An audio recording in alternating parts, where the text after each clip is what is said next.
नमस्कार दोस्तों, आप सभी का स्वागत है द मैक क्लासेस में। हम आपके लिए टॉपिक लेकर आए हैं रूस हार क्यों रहा है। आपको पता होगा रूस को यूक्रेन ने पीछे धकेल दिया है, खार्किव से पीछे धकेल दिया, खार्किव से बाहर कर दिया है। तो यही टॉपिक आपका हमारा है, रूस हार की कगार पर क्यों है, क्यों हार रहा है रूस, कौन सी गलती रूस को भारी पड़ गई। देखते हैं कौन सी गलतियां भारी पड़ी। जब से युद्ध हुआ है, युद्ध से पहले की जो मैप की स्थिति थी कुछ ऐसी थी, यूक्रेन की जो सीमा थी कुछ ऐसी थी। जो आप ये पार्ट देख रहे हैं सेपरेट कंट्रोल्ड एरिया, ये सेपरेट कंट्रोल एरिया डोनबास का है। डोनबास का एरिया जो यूक्रेन का है, यूक्रेन के जो कुछ नागरिक किसके समर्थन में है, रूस के समर्थित हैं। तो रूस के समर्थन की वजह से इसको सेपरेट कंट्रोल एरिया कहते हैं। ठीक है, क्रीमिया पर रूस ने पहले ही 2014 में कब्जा कर लिया था। तो उसके बाद जो हम देख रहे हैं स्थिति, जो युद्ध के पहले की स्थिति यूक्रेन की थी सीमा की, वो ये थी। लेकिन युद्ध के बाद क्या हुआ, युद्ध के बाद देखिए रसिया ने क्या कर लिया, ऐसे ने यूक्रेन की सीमा में हस्तक्षेप किया, एक्सेशन किया, क्योंकि उसके क्षेत्रों पर जो रेड रेड आप देख रहे हैं इस पर उसकी उपस्थिति, उसकी सेना उपस्थित है यहाँ पर। ये कब की बात है, ये बात है आपकी जो युद्ध के बाद जो सेना रूस की घुसी है यूक्रेन में, वो देखो ये रेड रेड देख रहे हैं यहाँ पर उपस्थित हो गई। रूस ने ये एरिया में कब्जा कर लिया। तो यूक्रेन क्या हुआ, पीछे हटता रहा। यूक्रेन ने होशियारी दिखाई, क्योंकि यूक्रेन के ऊपर युद्ध हुआ तो यूक्रेन को संभलने का मौका नहीं मिला शुरू में, तो उसने क्या किया, वो पीछे हटता चला गया। रूस को दिख रहा है कि बढ़त बन रही है। रूस ने भी अपनी पूरी क्षमता से क्या नहीं किया, आक्रमण नहीं किया। उसे भी पूरी क्षमता से आक्रमण करते था तो 3 दिन में युद्ध खत्म हो जाता, लेकिन ऐसा नहीं हुआ क्योंकि रूस अपनी क्षमता का पूरा प्रयोग नहीं कर पाया। इतने में यूक्रेन को संभलने का मौका मिला। अब यूक्रेन को बहुत सी सहायता मिली यूरोपीय देशों से, यूरोप से मिली, यूएसए से मिली। उन सहायताओं में उसको पैसा भी मिला और हथियार मिले। सबसे इंपॉर्टेंट बात थी, उस यूरोप खुद नहीं कूदा युद्ध में, यूएसए खुद नहीं कूदा युद्ध में, इसको समर्थन दे दिया और इसको हथियार प्रोवाइड कराए यूक्रेन को। यही गलती रूस को सबसे भारी पड़ गई। रूस जो होता है ना, रूस सोच रहा था मैं खेल लूंगा, बच्चे को क्या करते हैं, बेटा मार, और बच्चा एकदम चटाक दे से डरता है, ये ले बेटा, फिर बाप ये तो बहुत तेज मार दिया, फिर धमकाता है, फिर तो काम हो गया ना। अब हो तो क्या, अब पछताए तो क्या, जब चिड़िया चुग गई खेत। अब वही हो रहा है क्या रूस के साथ जीडीपी रूस की इतनी अच्छी ग्रो करी थी। अब क्या हुआ कि सब सेक्सेशन, उस पर प्रतिबंध लगा दिए गए। यूरोपीय जो आपका ईयू है उसने प्रतिबंध लगा दिए, यूएसए ने प्रतिबंध लगा दिए, तो उसे भी प्रॉब्लम क्रिएट हो गई। पैसा खर्च हो रहा है, क्योंकि युद्ध में जो पैसा लगता है वो किसी काम का नहीं होता। आप घर में किसी पड़ोसी के प्रतिद्वंदी है और उसके ऊपर केस ठुकवा रहे हैं, वकीलों को पैसे दे रहे हैं, वो पैसा किसी काम का नहीं है, बस आपकी मूंछ का सवाल बना हुआ है, उससे कोई रिटर्निंग नहीं हो रही, आपने कोई निवेश नहीं किया है वो पैसा। ये पैसा जो युद्ध में लगाया रूस ने, ये सब बेकार हो रहा है। तो वहाँ की जनता भी अब पुतिन गवर्नमेंट को आलोचना कर रही है, पुतिन की आलोचनाएं हो रही हैं रूस में, और अंतर्राष्ट्रीय स्तर पर तो आपको पता ही है क्या चल रहा है।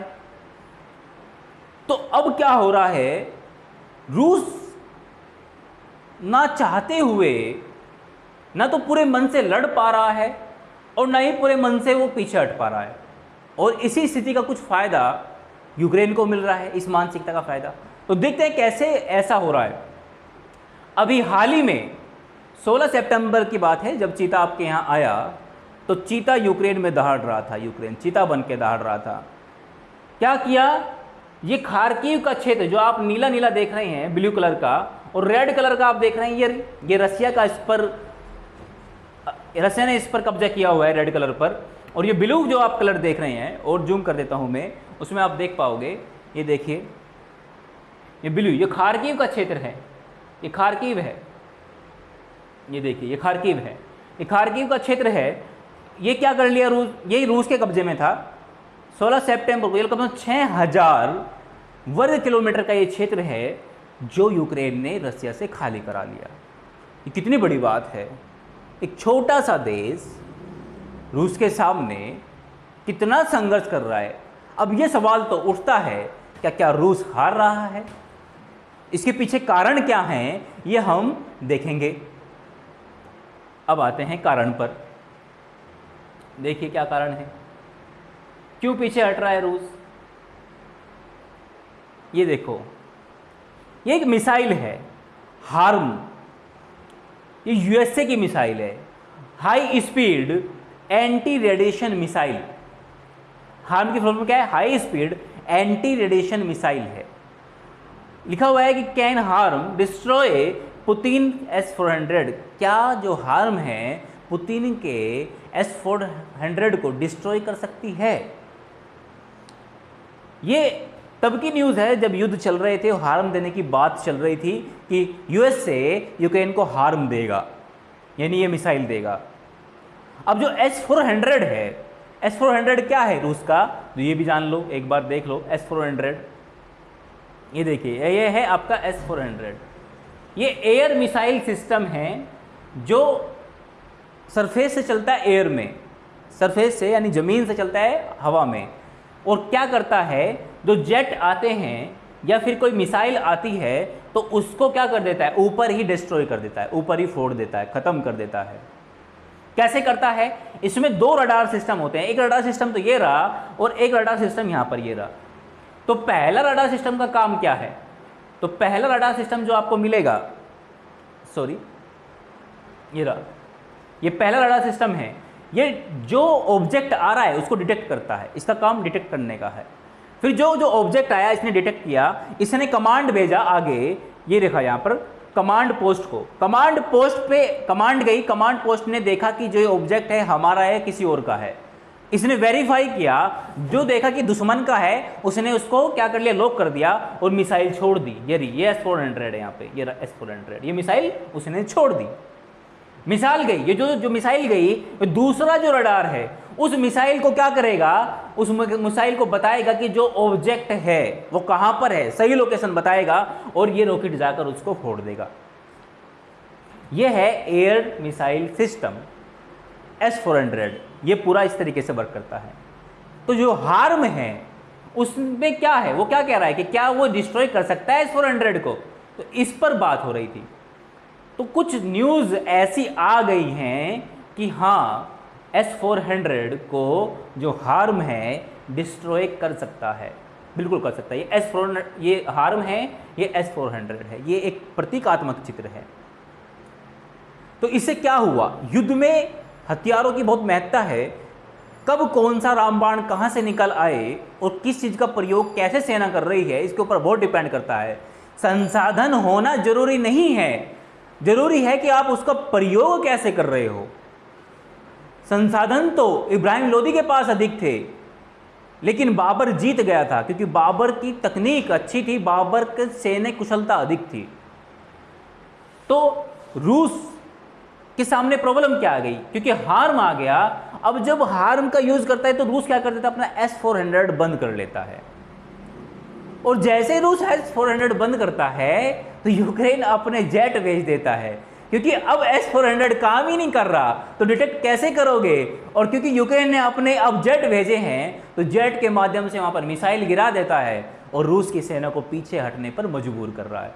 यही खेल चल रहा है, क्योंकि जो S-400 है उसका जो एक S-400 की लागत है वो कई करोड़ों में है, और जो एक हार्म है 16 करोड़ रुपए की है।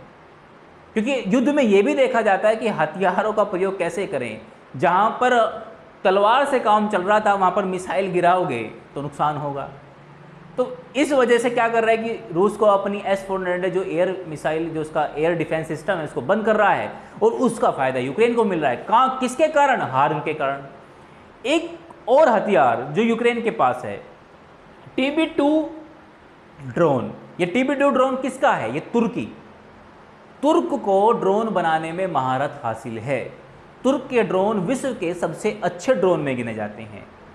तो तुर्की ने भी किसको दिए हैं? यूक्रेन को ड्रोन दिए हैं, TB2 ड्रोन। इन ड्रोन की जो कुशलता है वो आपने देखी होगी।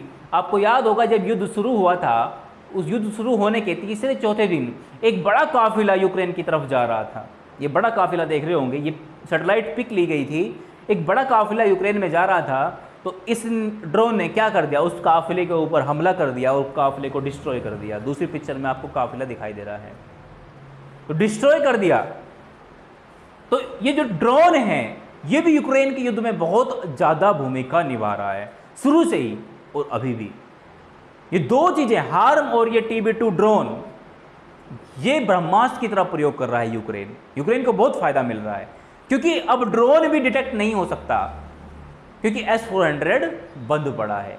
S-400 स्टार्ट करोगे तो क्या करेगा हार्म का है हाई स्पीड, क्या है harm, high speed anti radiation missile. क्योंकि जो S-400 है उसकी जो रडार हैं वो रेडिएशन निकालती हैं, उनकी वेव निकालती है, रेडिएशन वेव निकालती है, उसी के अनुसार वो डिटेक्ट कर दिया। और वो क्या करता है हार्म, उस रेडिएशन विशेष को, रेडिएशन जो आ रही है उसको डिटेक्ट कर लेता है और उसी के माध्यम से उसी में घुस जाता है। उन्हें उसी को पता है, किसी को आपने ऐसे चैन फेंक के मारी, उसने चैन पकड़ी और खींच के तुम्हें ले लिया कोपचे में और दो धरे तुम्हें भी। वही काम हार्म का है कि क्या कर रहा है कि जो S-400 अपनी रेडिएशन निकाल रहा है तो हार्म उसको ही पकड़ रहा है, कह रहा है बेटा तुम आओ और तुमको ही घुसे देंगे, उसमें घुस जाता है। तो ये कर रहा है हार्म, और जब हार्म कर रहा है तो S-400 बंद है। अब जेट आराम से जा सकते हैं, ड्रोन आराम से जा सकते हैं, मजे में जाएंगे, उड़ाएंगे, फोड़ेंगे और आ जाएंगे। इसने रूस की नेविक जहाज को भी उड़ाया है जो TB2 है, ठीक है। ये ब्रह्मास्त्र का प्रयोग कर, ये आपने S-400 देख लिया कैसे कार्य करता है। तो आज की स्थिति क्या है, आज की स्थिति ये है कि यहाँ पर जो ये ब्लू है इसको क्या कर लिया यूक्रेन ने, खाली करा लिया, खार्किव को खाली करा लिया, कुपियांस्क को खाली करा लिया, बालाकालिया को खाली करा लिया, ये सब खाली हो गए। धीरे धीरे अब यूक्रेन आगे बढ़ रहा है तो रूस पीछे हट रहा है। तो क्या रूस हार रहा है? क्या गलतियां हुई हैं रूस से, क्या गलती हुई हैं? तो वही जो मैंने पहले भी कहा, यूक्रेन की शक्ति का सही आकलन नहीं किया रूस ने, यूक्रेन को बहुत हल्के में ले गया, बच्चा समझ लिया, खेल उसके साथ खेल करने के उद्देश्य से क्या। और वही बात में जो अगर बच्चे के साथ खेल करोगे, बच्चे ने चपाट मार दिया तब आंखें खुलती हैं, वो बच्चा बड़ा हो गया। तो वही काम हो गया आपके रूस के साथ। फिर देखिए उसने क्या पूरी क्षमता से युद्ध ही नहीं किया, क्योंकि वही बात कि उस हल्के में ले रहा है तो पूरी क्षमता से युद्ध नहीं कर रहा है। अगर पूरी क्षमता से युद्ध करता, क्योंकि उस टाइम तो उसके पास क्या नहीं था, क्योंकि अभी उसको हार्म से मिली है तो हार्म थोड़ी थी, उसके पास एयर डिफेंस सिस्टम था अपना S-400, तो वो तो अपने जेट भेज सकता था। लेकिन यूक्रेन के जेट जाते तो वो उनको S-400 से उड़ा देता रूस। लेकिन अब रूस को अपना S-400 ही बंद करना पड़ रहा है। कि ये तो क्या हुआ कि गए थे वो एक मतलब कहते हैं ना, गए थे आप डिग्री लेने, डिप्लोमा भी छिन गया आपका। तो वही काम कर रहा है। फिर क्या है, यूक्रेन को संभलने का समय नहीं मिला, यूक्रेन को संभलने का समय मिल गया, क्योंकि यूक्रेन पीछे हटता चला गया, उसको समय मिल गया रणनीतिक। क्योंकि वहाँ पे देखोगे आपके बहुत से राष्ट्रीय अध्यक्ष भी गए हैं, ब्रिटेन के प्रधानमंत्री भी गए हैं, उसके बाद वहाँ पर USA के प्रधानमंत्री भी गए हैं, राष्ट्रपति भी गए हैं। तो उसे एक रणनीतिक जो अपनी बनानी थी उसको भी टाइम मिल गया डील करने का, और उसके पास हथियार भी आ गए, तो वो मजबूत स्थिति में खड़ा हो गया। तो आज स्थिति ये है कि रूस पीछे हट रहा है और यूक्रेन अपने जो कब्जे वाले क्षेत्र है उसको खाली करा रहा है। और आगे देखते हैं जो होता है, हम आपको बताते रहेंगे। और आप भी हमारे साथ जुड़े रहिए, हमारे चैनल को सब्सक्राइब कीजिए, लाइक कीजिए, कमेंट कीजिए। धन्यवाद।